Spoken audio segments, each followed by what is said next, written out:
Good morning students.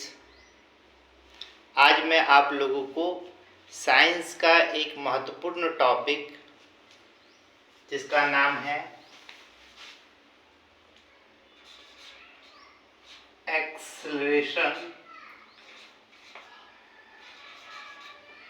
Acceleration due to gravity,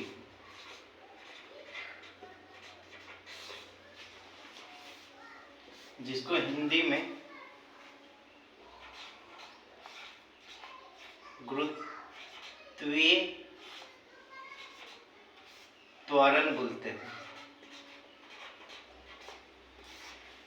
actually में students, मैं आप लोगों को स्मॉल जी के मान के बारे में डिस्कस करने जा रहा हूँ कि स्मॉल जी का मान कैसे वेरी करता है। पृथ्वी के सतह पे क्या होता है, पृथ्वी के सतह के ऊपर क्या होता है, पृथ्वी के सतह से नीचे क्या होता है, इक्वेटर पे क्या होता है, पोल पे क्या होता है। ओके, तो आप लोग बहुत ही ध्यान से देखिएगा। ये जैसे मैं बतलाऊंगा आपका पूरी तरह से कॉन्सेप्ट क्लियर हो जाएगा और 1-2 मार्क्स 3 मार्क्स तो जरूर ही आता है। तो आप देखिए, सबसे पहले ये जाने कि एक्सेलरेशन ड्यू टू ग्रेविटी, जिसको गुरुत्वीय त्वरण बोलते हैं, वो होता है क्या। तो कहता है कि कोई भी वस्तु, कोई ऑब्जेक्ट अगर स्वतंत्रता पूर्वक पृथ्वी की ओर, पृथ्वी के गुरुत्वीय बल के अधीन गिरती है तो उसमें एक त्वरण उत्पन्न होता है। उस त्वरण को ही गुरुत्वीय त्वरण बोलते हैं। गुरुत्वीय त्वरण क्या है? जब कोई स्वतंत्रता पूर्वक कोई वस्तु गुरुत्व बल के अधीन गिरती है तो उस वस्तु में एक त्वरण उत्पन्न होता है। उस त्वरण को बोलते हैं गुरुत्वीय त्वरण। It means acceleration due to gravity. Okay, तो एक्सेलरेशन ड्यू टू ग्रेविटी को स्मॉल जी द्वारा इंडिकेट करते हैं, स्मॉल जी। और इसका एसआई यूनिट जो होता है, क्योंकि त्वरण है तो इसका एसआई यूनिट क्या होता है? मीटर पर सेकेंड स्क्वायर। देखिए दोस्त मित्र, कि जब जो बल होता है, बल किसी भी ऑब्जेक्ट में त्वरण उत्पन्न करते हैं, मीन्स एक्सेलरेशन उत्पन्न करते हैं। जब किसी वस्तु में बल लगता है तो उसमें त्वरण उत्पन्न होते हैं। और त्वरण 2 तरह का होता है, एक पॉजिटिव एक्सेलरेशन, एक होता है नेगेटिव एक्सेलरेशन। पॉजिटिव एक्सेलरेशन को एक्सेलरेशन जनरली बोलते हैं और नेगेटिव एक्सेलरेशन को रिटार्डेशन बोलते हैं। ओके, तो जब अगर आप कोई वस्तु को पृथ्वी के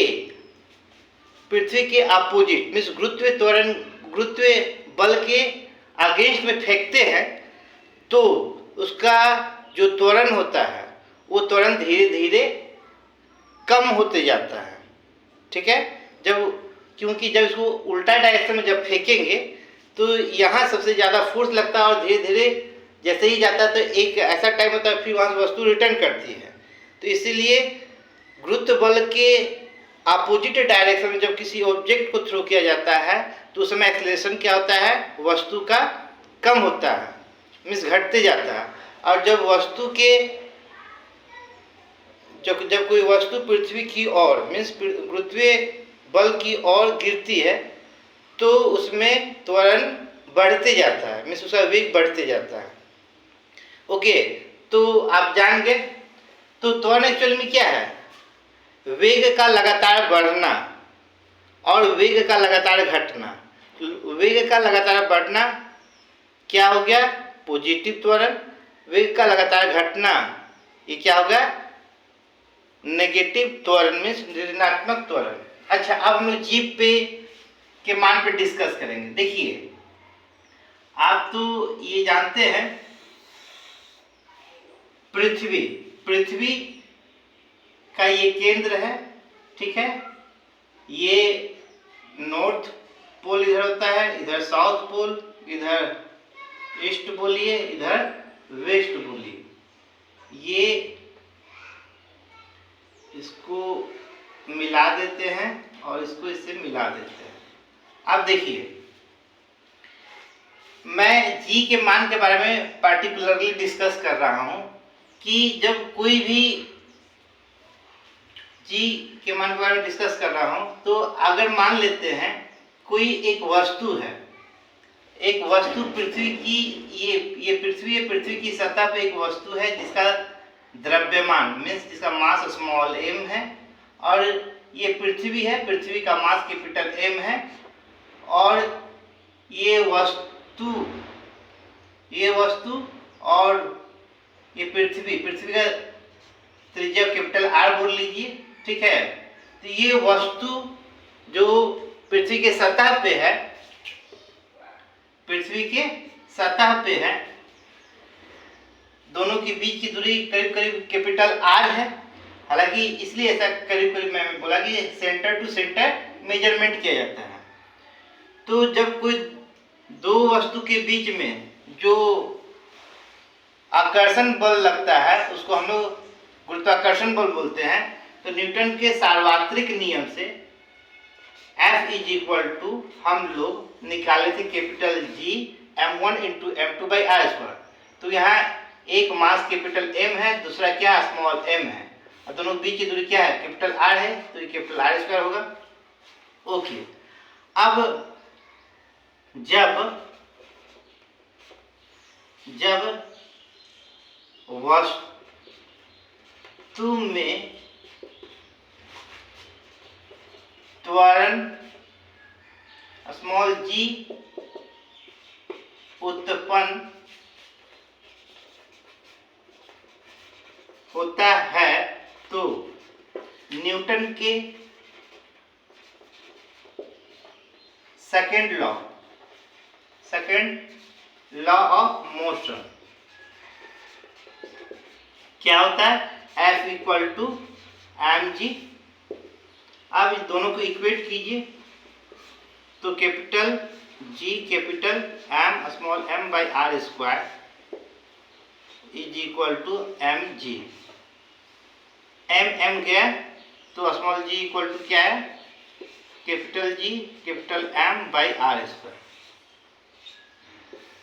ये एक्सेलरेशन ड्यू टू ग्रेविटी का ये एक एक्सप्रेशन है या फॉर्मूला बोल सकते हैं। Small g equal to capital G capital M by R square.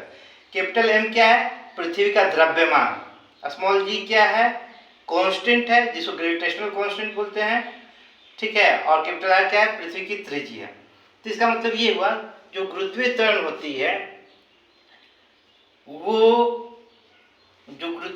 होती है वो पृथ्वी के सतह पे सपोज कोई एक वस्तु है, वो वस्तु चाहे अधिक द्रव्यमान का हो या कम द्रव्यमान का हो, सभी वस्तु के लिए गुरुत्वीय त्वरण समान होगा, क्योंकि यहाँ ये G डिपेंडेंट है पृथ्वी के मास पर, कैपिटल G जो कांस्टेंट उस पे और त्रिज्या पे, ना कि जो वस्तु उस पे पृथ्वी के सतह पे उस पे। इसलिए कोई भी वस्तु चाहे भारी हो चाहे हल्की हो या बहुत बड़ी या छोटी हो, उस पे मास से कोई इफेक्ट नहीं पड़ता है जी के मान पर, ठीक है। और आगे हम लोग देखते हैं, थोड़ा सा इसको आप लोग उतार लीजिए। जो यहाँ कैपिटल G है, कैपिटल G का वैल्यू होता है 6.67 into 10 to the power -11 newton metre square पर kg स्क्वायर। कैपिटल R जो है त्रिज्या है 6.4 into 10 to the power 10 to the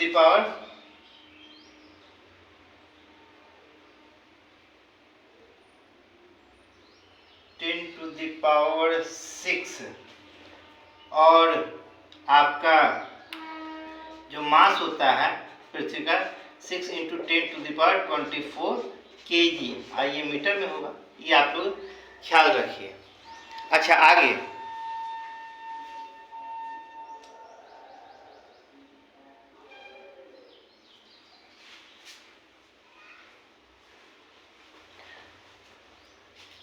जब ये आप वैल्यू यहाँ पुट करेंगे और सॉल्व करेंगे तो G का मान आपका 9.8 मीटर पर सेकेंड स्क्वायर आएगा। ओके, मतलब कोई भी वस्तु अगर पृथ्वी की सतह पर हो तो उसका गुरुत्वीय त्वरण का मान 9.8 मीटर पर सेकेंड स्क्वायर होता है।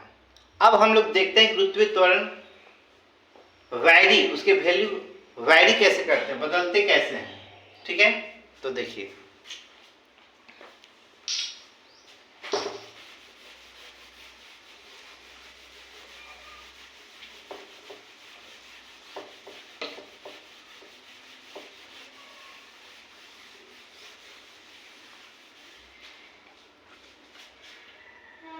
टॉपिक बना लीजिए, वेरिएशन वेरिएशन ऑफ द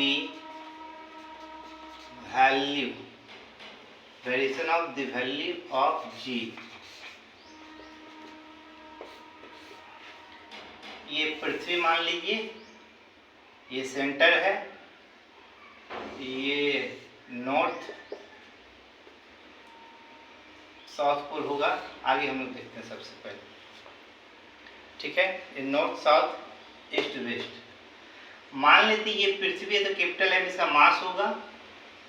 ये पृथ्वी की सतह से स्मॉल एच ऊंचाई पर, स्मॉल एच ऊंचाई पर एक ऑब्जेक्ट है जिसका मास स्मॉल एम है। ठीक है, और ये पृथ्वी की त्रिज्या कैपिटल आर है। तो हम लोग को देखना है कि जब कोई वस्तु पृथ्वी की सतह से एच ऊंचाई पर मीन्स कुछ दूरी पर हो तो उस समय जी का मान क्या होता है, उसके जी के मान में क्या परिवर्तन होता है। तो जैसा कि हम लोग जी इक्वल टू फॉर्मूला निकाल चुके थे, capital G capital M small M जो है, और दोनों के बीच की दूरी क्या है, कैपिटल आर और प्लस एच का होल स्क्वायर। तो जैसा कि आप जानते हैं कि जी डिनोमिनेटर में है, सॉरी एच डिनोमिनेटर में है, तो एच का मान मतलब आर के साथ एच जितना भी बढ़ेगा तो डिनोमिनेटर जितना बड़ा होगा जी का मान उतना छोटा होगा। इट मीन्स अगर पृथ्वी की सतह से ऊंचाई अगर बढ़ती है तो जी का मान घटता है। ठीक है, तो पॉइंट नंबर 1 लिख सकते हैं कि ऊंचाई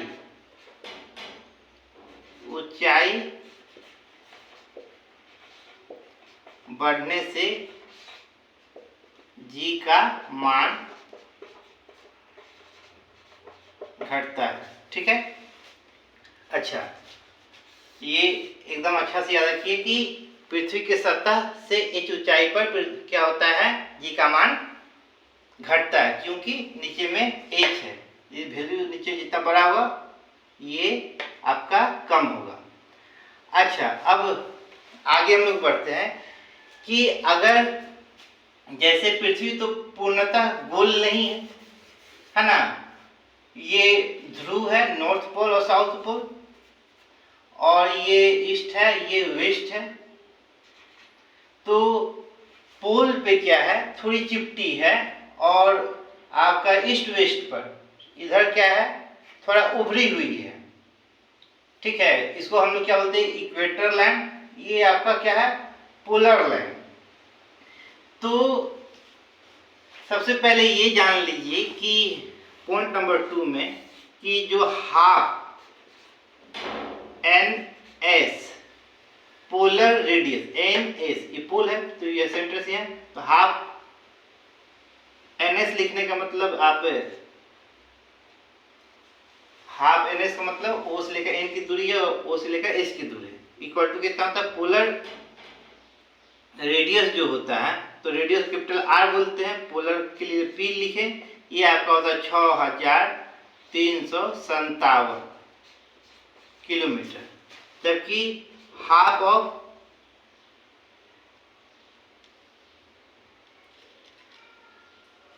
डब्ल्यू इक्वेटर लाइन की हाफ दूरी जो होती है उसको रेडियस ऑफ इक्वेटर बोलेंगे। ये होती है 6378 किलोमीटर। करीब करीब दोनों के बीच में 21 किलोमीटर का गैप होता है। ठीक है, तो क्या होता है कि अब यहाँ से देख लीजिए इसमें कि आपका हियर आरपी जो है वो क्या है, लेस है आर ई से। मतलब ये आर इक्वेटर की रेडियस जो है ज़्यादा होता है और पोलर रेडियस क्या होता है, कम होता है। तो ये पुट कीजिए। अभी पूछिए कोई ऑब्जेक्ट अगर विषुवत रेखा पर मीन्स भूमध्य रेखा पर है तो जी का मान क्या होगा। तो देखिए, तो इक्वेटर पर रेडियस ज़्यादा होता है तो यहाँ रेडियस यहाँ पुट करेंगे, है ना, वैल्यू यहाँ थोड़ा ज़्यादा पुट करेंगे। जब ज़्यादा होगा तो जी का मान क्या होगा, कम होगा। और ये तो पोलर रेडियस पुट करेंगे तो ये कम है, कम पुट करेंगे तो ये ज़्यादा होगा। इट मीन्स देयरफॉर विषुवत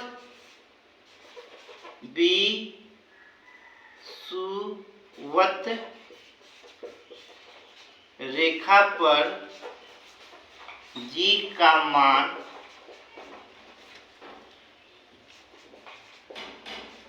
सबसे कम होता है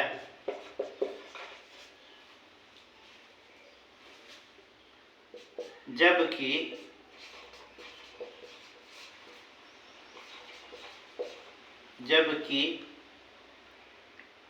ध्रुवों